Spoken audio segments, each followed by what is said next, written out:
بسم اللہ الرحمن الرحیم الحمد للہ والصلاة علی اہلہا اما بعد۔ معزز حاضرین، اسٹیج پر تشریف فرما علماء کرام، آج ہم اور آپ مرکز اسلامی فیض ابرار کے عظیم الشان سالانہ اجلاس کے اندر بیٹھے ہوئے ہیں، اور جیسا کہ ناظم جلسہ نے ابھی ہم سب کے سامنے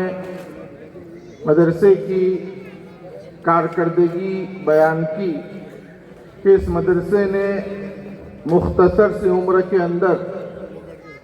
امت کو تقریباً 86 حفاظ کرام عطا کی۔ یہ احساس ہونا چاہیے کہ ایک حافظ قرآن بنانے کے لیے اس کے استاد کو، اس کے والدین کو، اہل مدرسے کو، خود اس طالب علم کو کتنی مشقتوں سے گزرنا پڑتا ہے، جبکہ امت کو ایسے 86 حفاظ ملے کہ جن کے سینے میں قرآن کریم کو اللہ تبارک و تعالیٰ نے محفوظ فرمایا۔ یہ ادارہ، اس ادارے کی کارکردگی ہے اور یہ ادارہ قابل مبارکباد ہے۔ ابھی آپ طلبہ عزیز کا پروگرام سن رہے تھے، پیارے بچوں نے کتنے پیارے، انوکھے اور نرالے انداز کے اندر ہمارے سامنے اپنی مافی ضمیر کو ادا کیا۔ چھوٹا سا بچہ بہترین انداز کے اندر نعت پیش کر کے جا رہا ہے، اس کی زبان کے اوپر کس نے محنت کی؟ ایک طالب علم قاری اسامہ صاحب کے طرز کے اندر جو ہے یہاں آ کر تقریر کر رہا ہے، اس کی زبان کے اوپر کس نے محنت کی؟ اس کے ذہن کے اوپر کس نے محنت کی؟ اس کے دل کے اوپر کس نے محنت کی؟ انہی علماء کرام نے، انہی اساتذہ کرام نے۔ ایک طالب علم بہترین انداز میں قرآن کریم کی یہاں تلاوت کر رہا ہے، کوئی طالب علم بہترین انداز کے اندر اشعار گنگنا رہا ہے۔ میرے دوستو، رستم پہلوان کو کسی نے مائک کے اوپر کھڑا کر دیا اور کہا کہ آپ تو اکھاڑے کے اندر جو ہے بہت زیادہ کرتوت دکھاتے ہو، ذرا مائک کے اوپر آ کر بھی اپنی بہادری دکھائیں۔ چنانچہ رستم پہلوان مائک کے اوپر آ کر ادھر ادھر تاک جھانک کرنے لگے اور پھر پسینے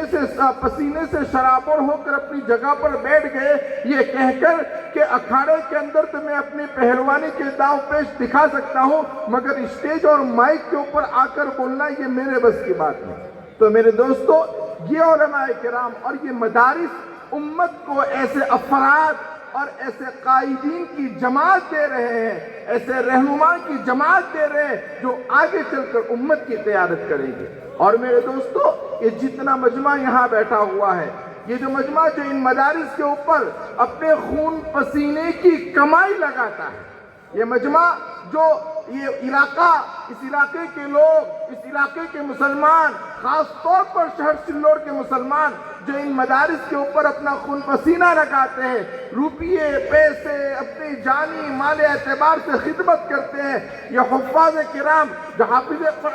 قرآن ہوئے، جو کل قیامت کے دن کئی لوگوں کو جنت کے اندر لے جائیں گے، انشاءاللہ العزیز کل یہ آپ کو بھی جنت کے اندر لے جائیں گے، یہ کہتے ہوئے کہ ہمیں قرآن یاد کرانے کے اندر ان کا بھی سرمایہ لگا ہوا ہے۔ لہذا آپ لوگ بھی مبارکبادی کے مستحق ہیں، یہ طلبہ کی مبارکبادی کے مستحق ہے، اور اسی کے ساتھ ساتھ یہ اساتذہ کرام بھی جو ہے مبارکباد کے مستحق ہے جنہوں نے ان بچوں کے اوپر محنت کی۔ اور میں کافی دیر سے اس پروگرام کو سن رہا تھا، کیونکہ